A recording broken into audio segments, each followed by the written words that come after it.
Hey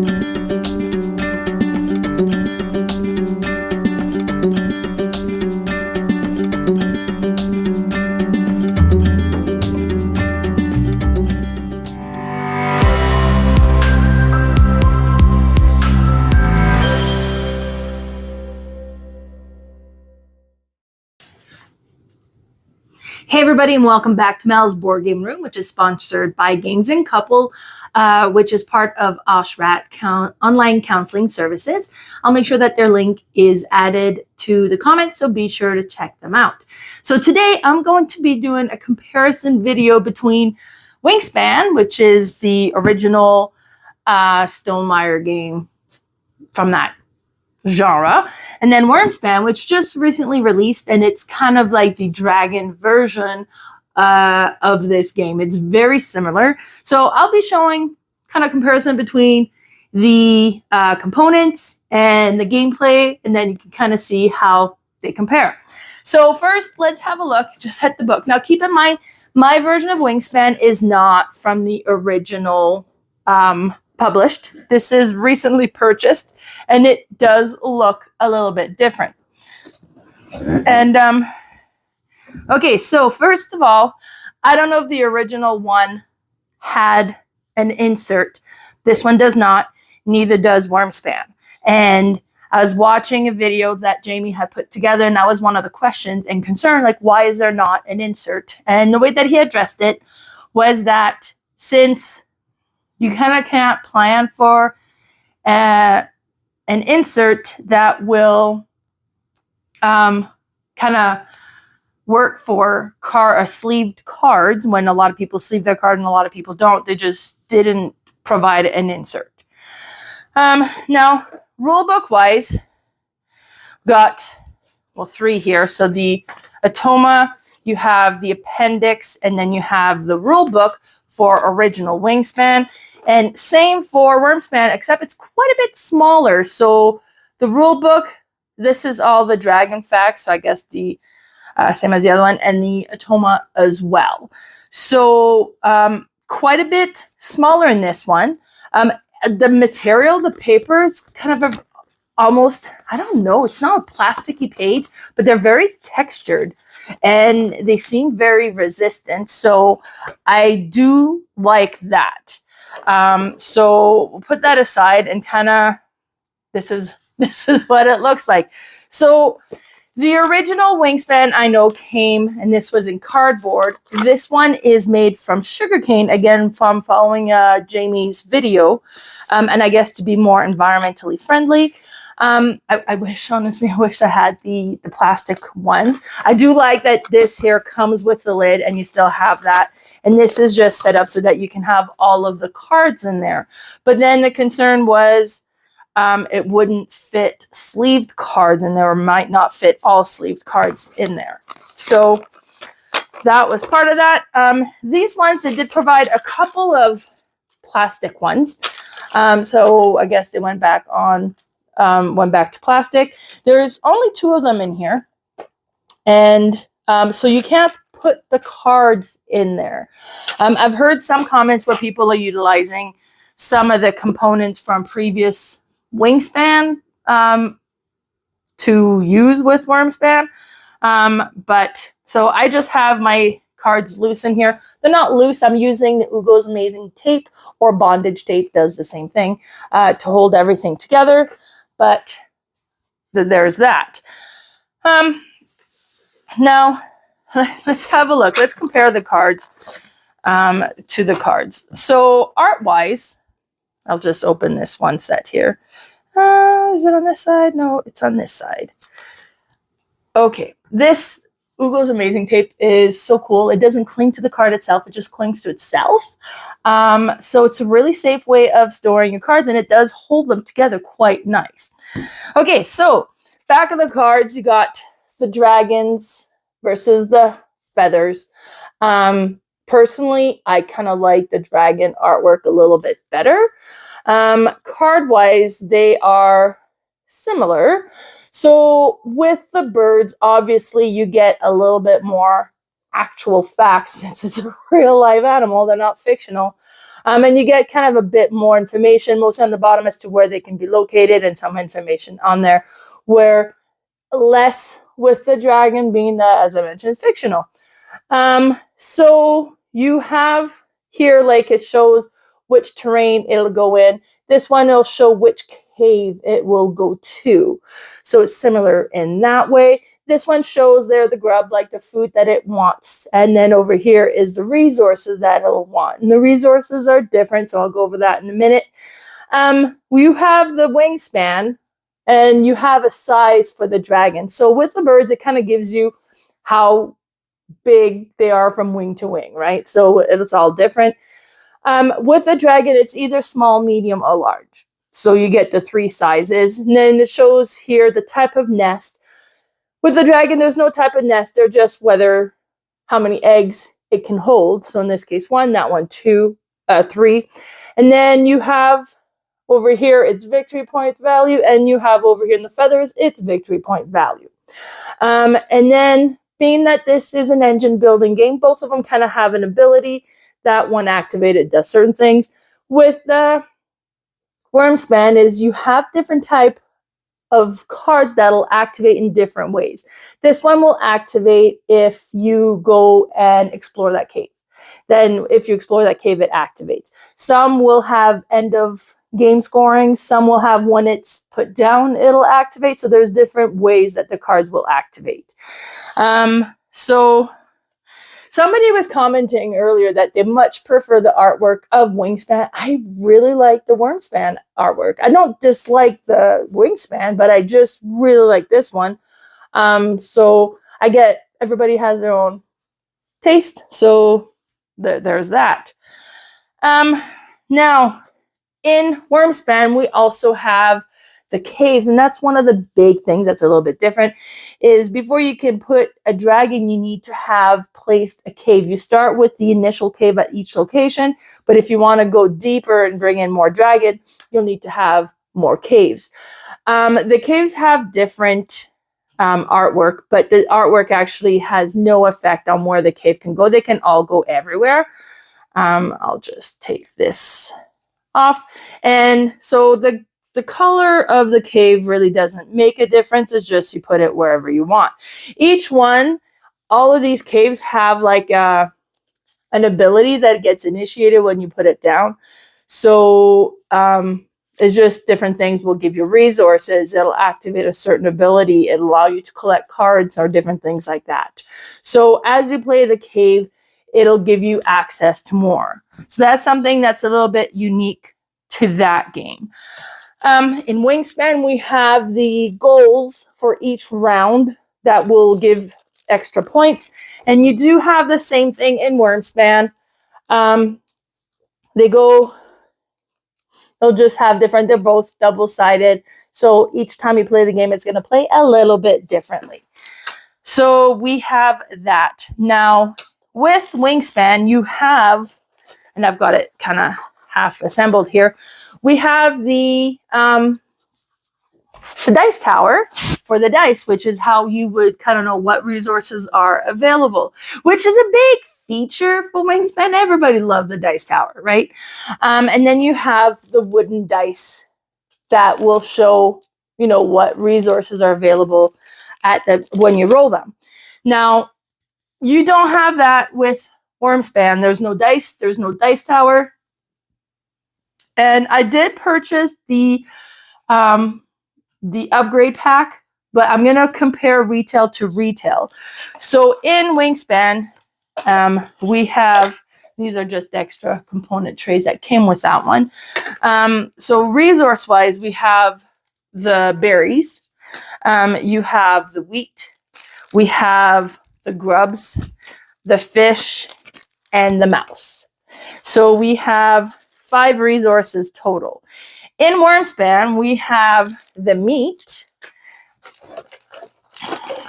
You have the gems, the gold, and the milk. So we have 4 resources here. Plus, you also have the coins. Now, I actually pulled some out here to kind of show. The coins, first of all, I am impressed. For retail, this is very shiny silver coin. I just really like this one for retail. And then the artwork of all the resources on the Wyrmspan are very pretty. I think it looks really good. I really like that. Very pretty. Wingspan is a bit more like, it's nice. It definitely works. It's just not as artsy, I guess I would say. But you got your resources there for Wingspan as well. So this kind of compares. You have your player cube for Wingspan. It's 8 for each player, and they come in the different colors. Same thing with Wyrmspan. I have them divided up into different players here. Both games will play 5 players. With this one, though, you also have your adventurer, and you have a little shield that'll keep track on the Dragon Guild, and then your adventurer will keep track when you're exploring a cave. And then otherwise, you have your little token. In Wingspan, your token will also kind of keep track of your turn, because one goes away each round that you at the end of the round when you score, you will designate one of these tokens to scoring, so you'll have less action next round. With Wyrmspan, these tokens don't dictate how many actions you have available. You will use them to keep track of scoring at the end of each round. You will also use them to keep track on the Dragon Guild, but you use the coins to keep track of your actions, because you got to spend a coin for the actions you're doing. And sometimes you can spend coins for other things as well. So at the start of each round, you get 6 coins. Depending on the engine you build, you might get ways of getting new coins as well. So that's a little bit different there also. Wingspan eggs, just nice, cute. And I know you could get upgraded eggs. These are just the one that came with the base game, and they're just all very cute pastel eggs. The Wyrmspan eggs, you get these little speckled eggs. Otherwise, are they the same size? Maybe Wyrmspan is a little bit bigger. Hard to tell, but just same thing. We have some eggs. I'll just show you real quick. This is the metal coins that came with the added, or the upgraded bonus. That's the gold. We have the milk, the meat, and then the gems. So those are part of the upgraded components, but as I said, I'm not really kind of doing comparison on that so much, since I don't have upgraded components for Wingspan. First player markers, just very similar in this case as well. Just the different artwork a little bit. These are part of the Wyrmspan. I haven't come across them in my play, so I don't know if it's part of the solo play. I haven't used this yet. We have these cards. Will have the Atoma cards, which Wingspan has as well. So these are the Atoma cards in here. I haven't explored the solo play. I don't solo play very much, so I don't know tons about that. And then this one also has the player aid cards. And it's interesting with the player aids. And I find that they did that with Wingspan as well. Oh, I have 2 sets here. This is the Atoma, and I'll put that away. These ones are the player aid here. So you have the how to play and how to win. And kind of like the end of scoring things. And then you have the quick start suggestions, and have like suggestions on how to get started with the game, what your first actions should be, and then what you should do in future turns as well. So I thought that was really interesting that they really made this entry level easy. So if you've never played Wingspan, that's okay. There's a card that kind of gives you hint, so you're not so lost, so you kind of have an idea of what you're trying to do. And I thought that was cool.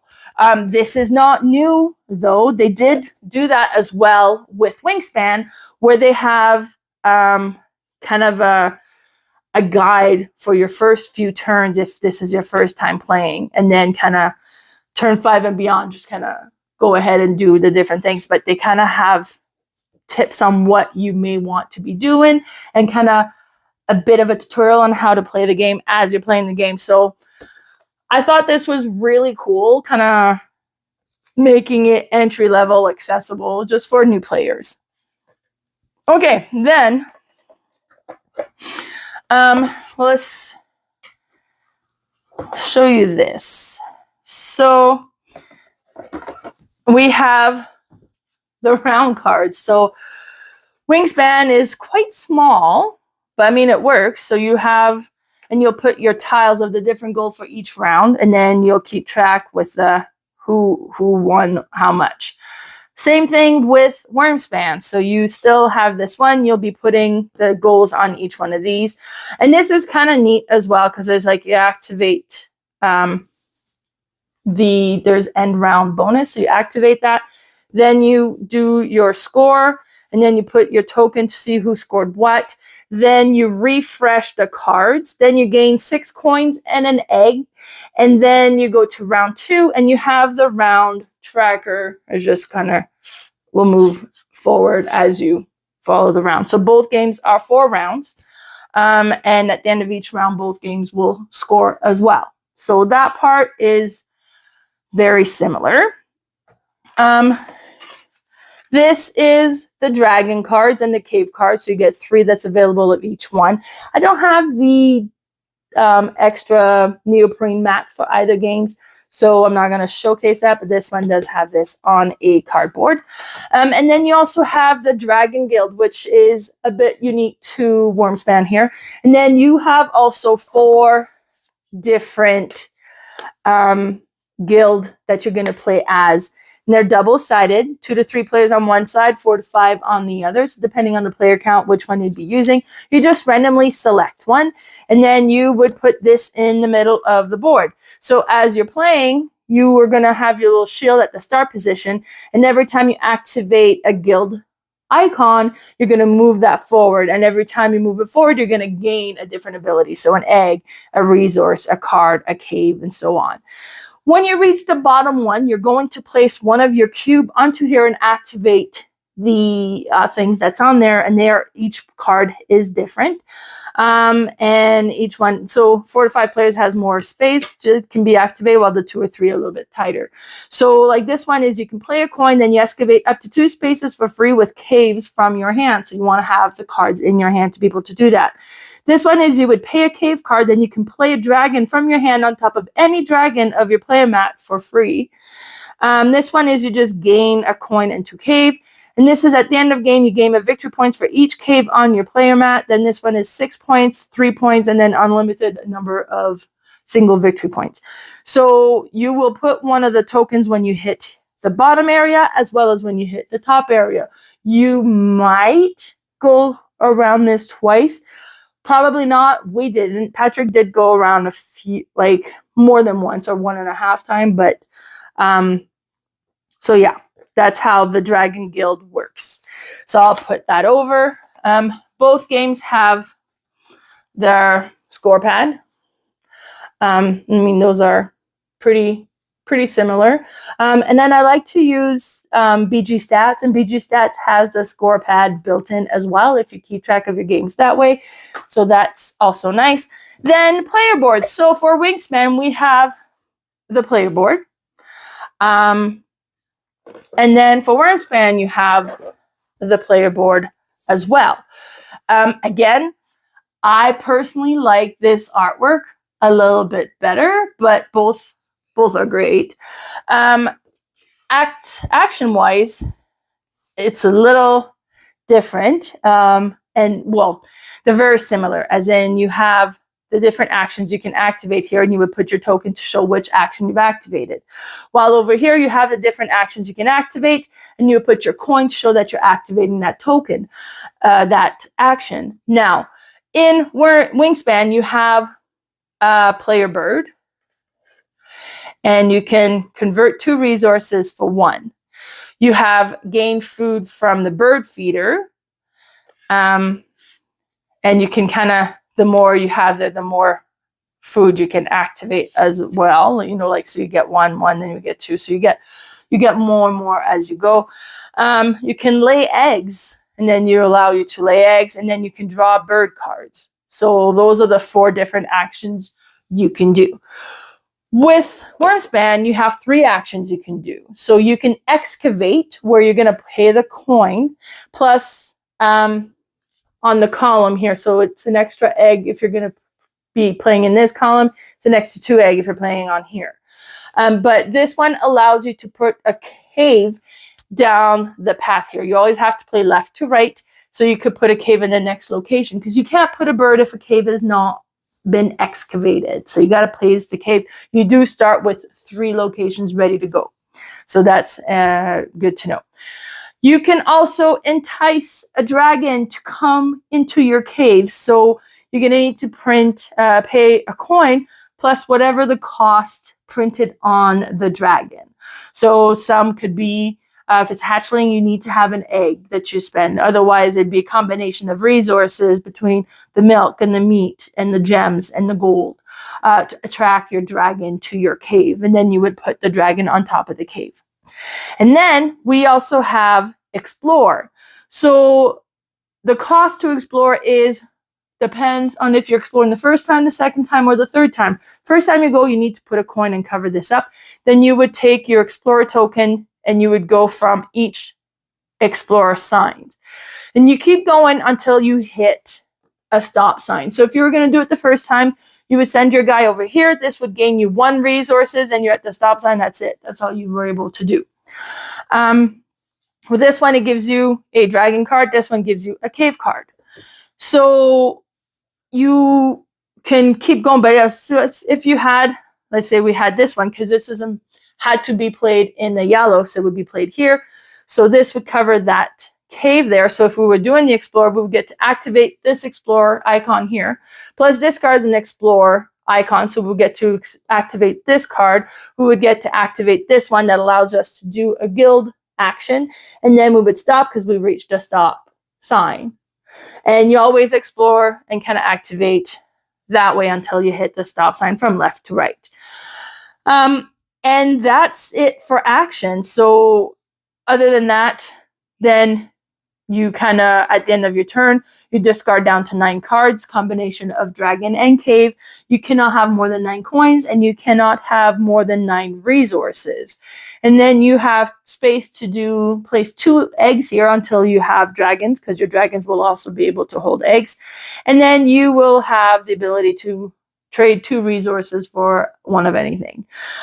One thing is, you'll notice there's no way to just go and get food unless you activate the food icon, and you want to have more birds put up so you can go.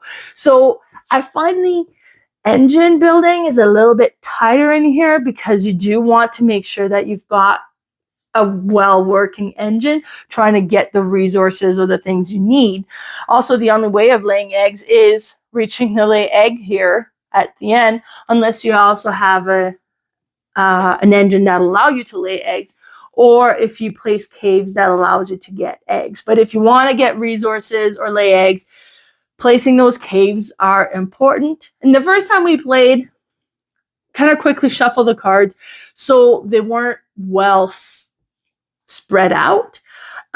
So I would say first time, take a good long time making sure your cards are well shuffled, so the combination of what's available is well spread out.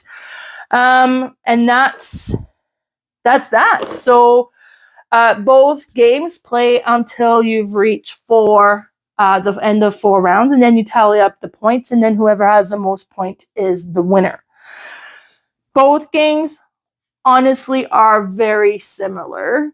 If you're pleased with Wingspan, you're like, well, this isn't different enough. If you feel that way, then yes, this is probably not different enough. So be aware of that. Now, if you love Wingspan and you get every expansion for Wingspan to have the different variation, you will probably like the variation of Wyrmspan as well then. If you don't own either of them, you know what? Wingspan might become available secondhand more if everybody's switching it to Wyrmspan. I have both copies. I intend to keep both copies. Then the gameplay is similar enough that pick whichever one you find is more attractive to you. If you like the dice and the dice tower, go Wingspan. If you like the artwork, and I just like the whimsical art in Wyrmspan a little bit better. Then if you're like me, then go that route. Otherwise, both games are very similar, that they do have a similar feel. I enjoyed both of them. I will be keeping both of them. And I hope this was a useful tutorial that kind of showed you the difference of Wingspan and Wyrmspan, and then kind of a comparison of how they look side by side. Thanks, everybody.